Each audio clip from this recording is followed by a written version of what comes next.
entre la segunda y la primera semana de enero, el incremento de fallecidos no es de 150, es de 50%, de 300 a 439 aproximadamente.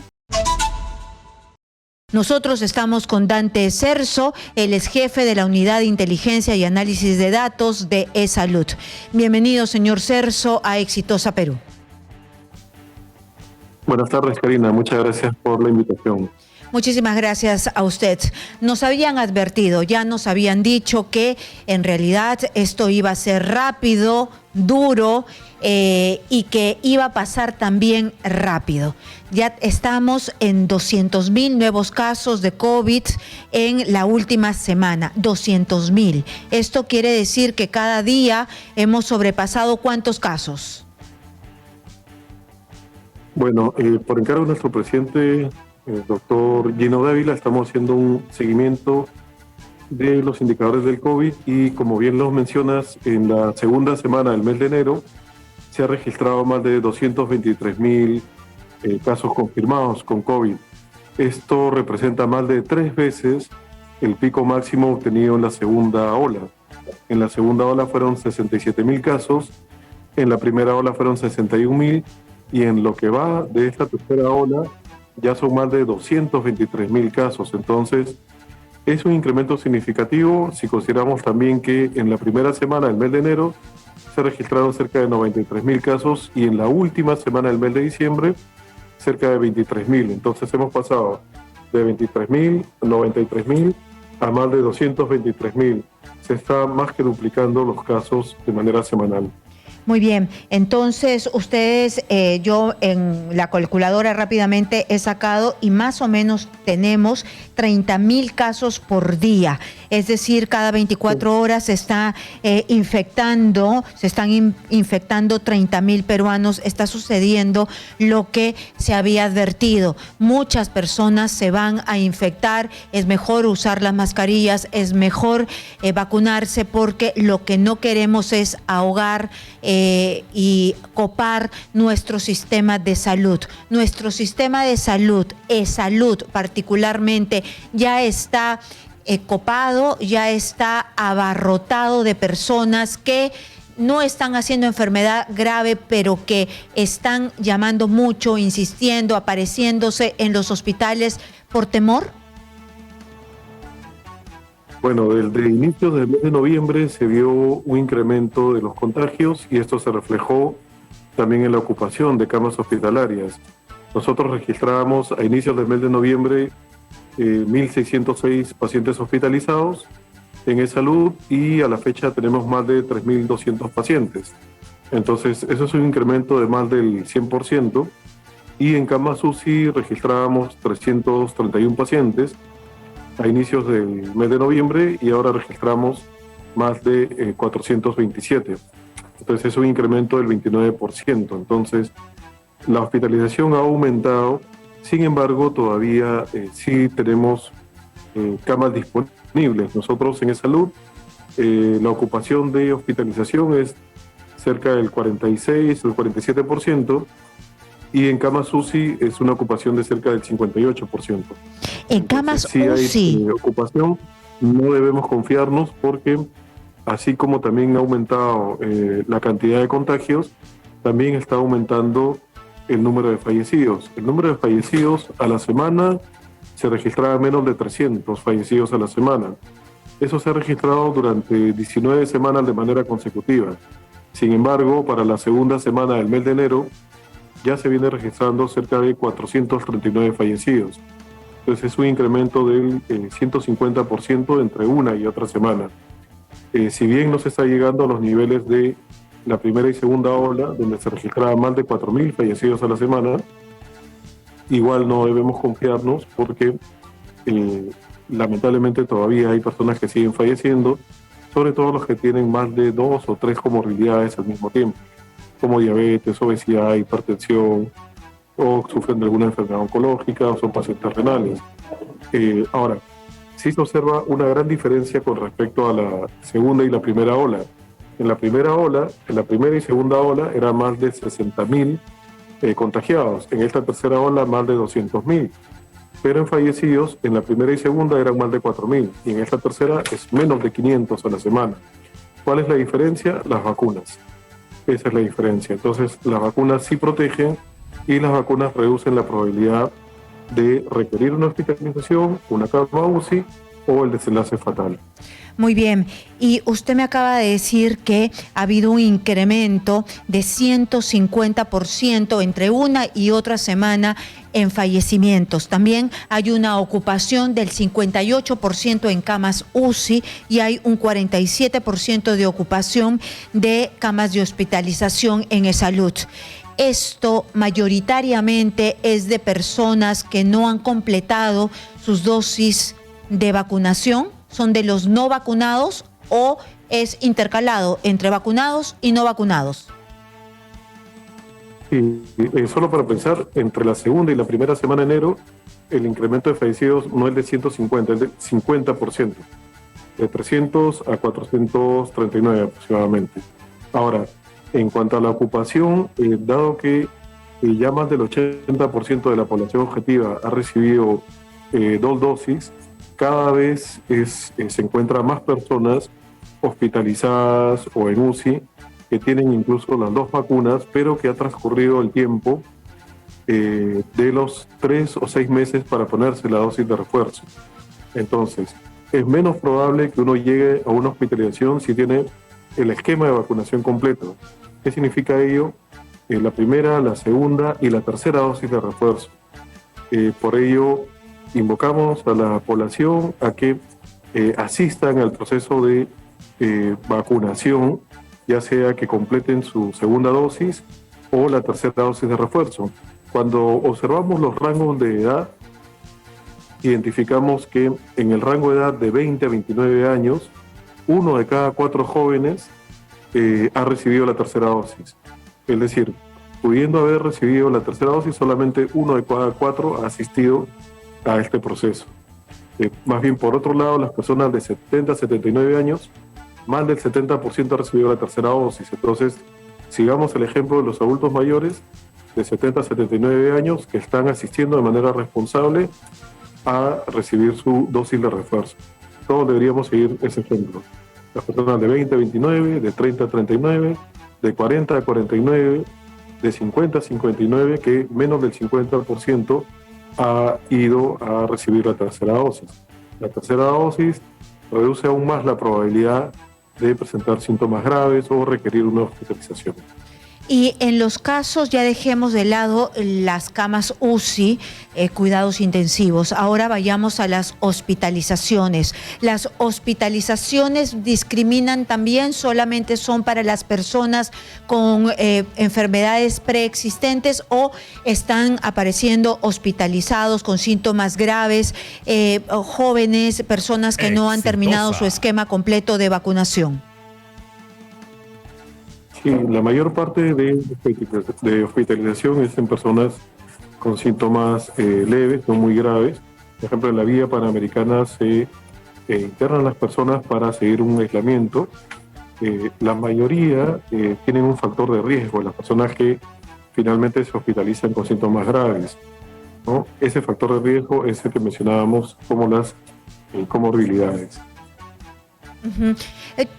¿Qué se necesita para aislarse, por ejemplo, en la Villa Panamericana? ¿Usted me podría dar esa información? Porque alzó un poco de suspicacias el tema que sea internado allí el expresidente Vizcarra, porque hay muchas personas que no han podido ser internadas y no tienen un lugar propicio dentro de sus hogares porque viven en hacinamiento, es decir, varias familias con los padres, con personas de tercera edad, con hijos, y no han podido lograr lo que logró el expresidente Vizcarra. ¿Cuáles son las condiciones? Y también vimos que solamente pasó 5 días y salió, y pareciera no haber tenido tantos síntomas porque hizo un vivo, todos lo vimos, que estaba en condiciones, aparentemente no tenía fiebre. Bueno, nadie le puede medir la temperatura, pero si uno se siente tan mal, no hace un vivo, ¿no?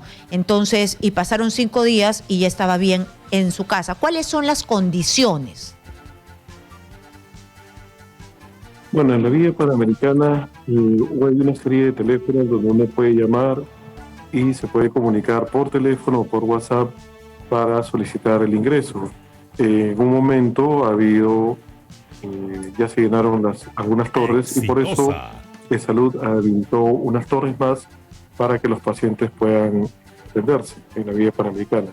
Pero normalmente en la vía panamericana son los pacientes que tienen síntomas leves y recordemos que no solamente es para asegurados, sino también para personas que no están aseguradas. Salud atiende a todas las personas que requieren una hospitalización en las torres de la vía panamericana. Recordemos que la vía panamericana en su mayor parte es para pacientes con síntomas leves. La idea es aislarlos para evitar que sigan contagiando a otras personas de su núcleo familiar, sobre todo. Yo le preguntaba esto, insisto con mi pregunta, porque en las redes sociales es un medio de comunicación que tenemos también para enterarnos, también nuestra línea de denuncias mediante el WhatsApp, y nos escribían insistentemente diciéndonos de que tenían a la familia totalmente contagiada, todos los miembros de la familia estaban contagiados y que no les respondían el 113, no les respondía la vía panamericana, no tenían el mismo acceso, y esto lo detonó pues el internamiento del señor Vizcarra, porque él sí y no el resto.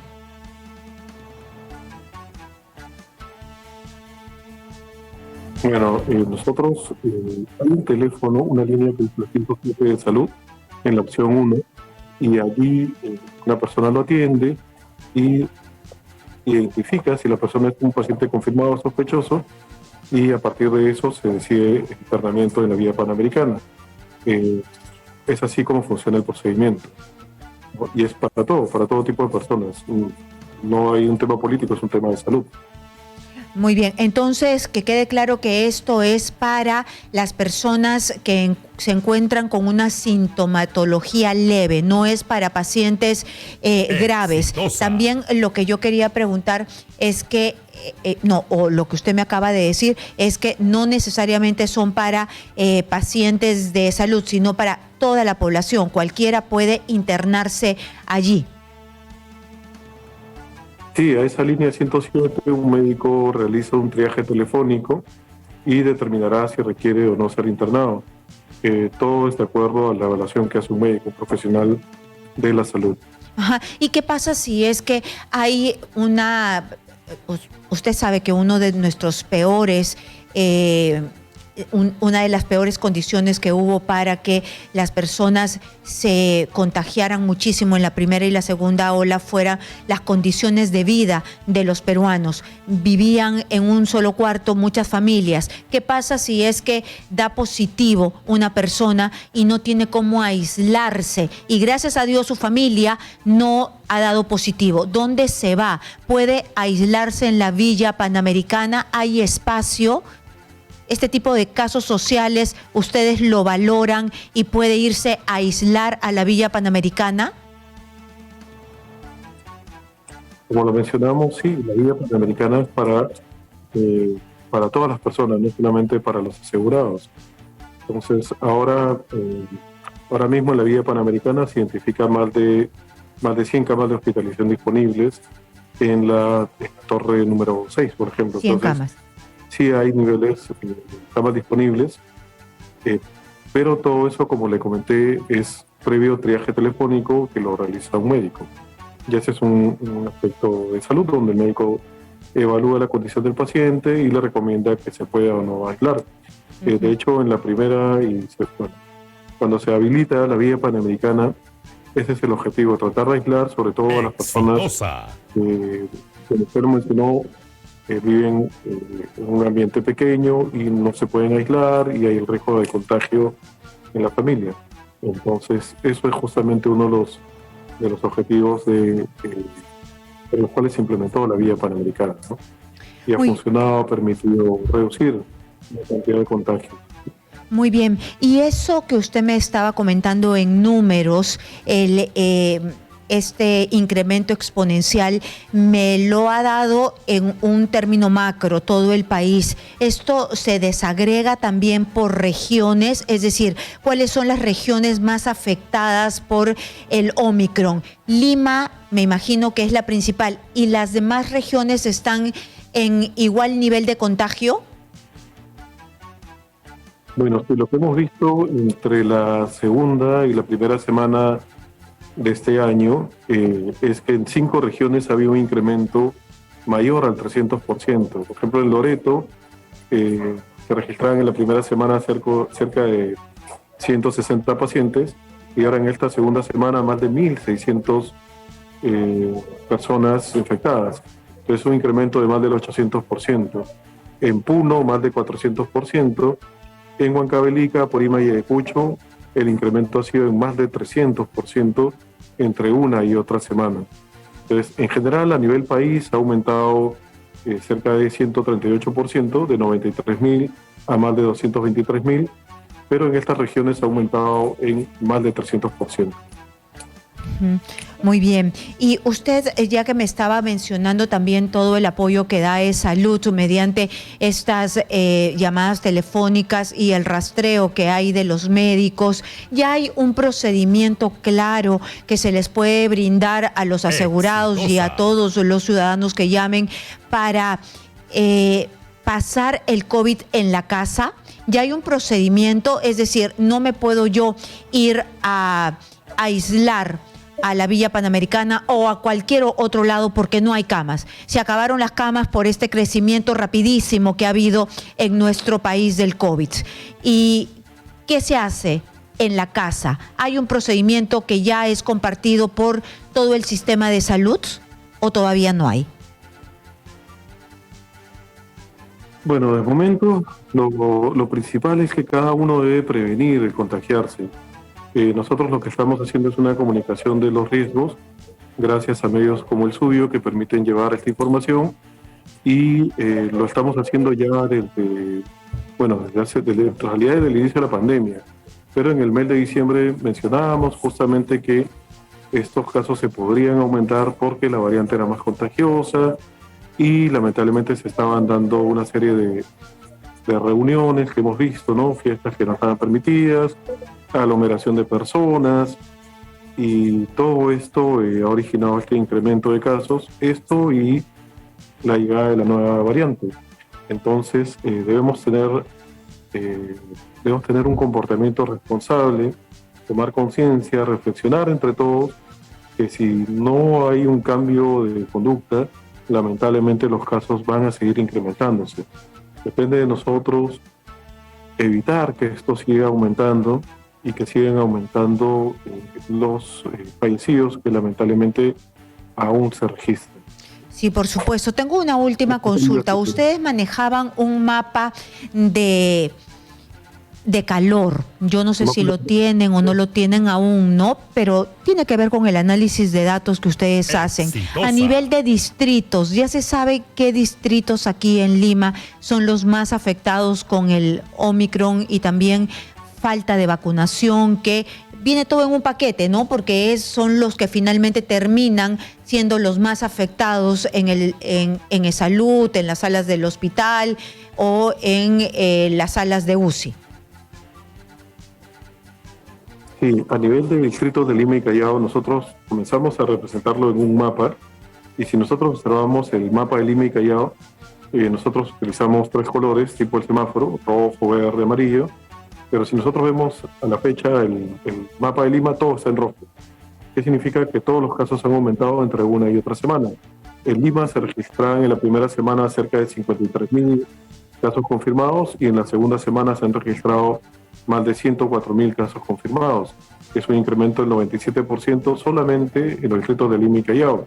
En 18 distritos de Lima y Callao se ha registrado más de 2.000 contagios en esta segunda semana de enero. Esos distritos son el Cercado de Lima, San Juan de Lurigancho, Jesús María, San Martín de Porres, Ate, Comas, Santiago de Surco, Magdalena del Mar, Callao, Los Olivos, Chorrillos, Villa María del Triunfo, San Juan y San Juan de Miraflores. Bueno, entre los distritos donde se han registrado más de 2.000 contagios solamente en la segunda semana del año en curso. Muy bien, muchísimas gracias por la información y también a tomar en cuenta todos estos datos porque las estadísticas, los números, la matemática, la data no se equivoca y esto es el incremento real que hemos tenido. Y este incremento es de pruebas realizadas de test de antígenos, más no moleculares, porque las moleculares no tenemos tantas, ¿no? Exitosa. Es todo tipo de pruebas. Si nosotros vemos la cantidad de pruebas que se han tomado en la semana, antes se registraba entre 200 a 300.000, pero en la primera semana del mes de enero se registró más de 500.000 y en la segunda semana de enero ya cerca de 1 millón de pruebas a nivel nacional de todos los subsistemas de salud. Entonces están haciendo los esfuerzos para identificar de manera oportuna a los pacientes, pero lo principal es, en salud, siempre lo principal es prevenir. Hay que prevenir de contagiarnos para no saturar el sistema. Muy bien, muchísimas gracias al señor Dante Cerzo, jefe de la Unidad de Inteligencia y Análisis de Datos de eSalud.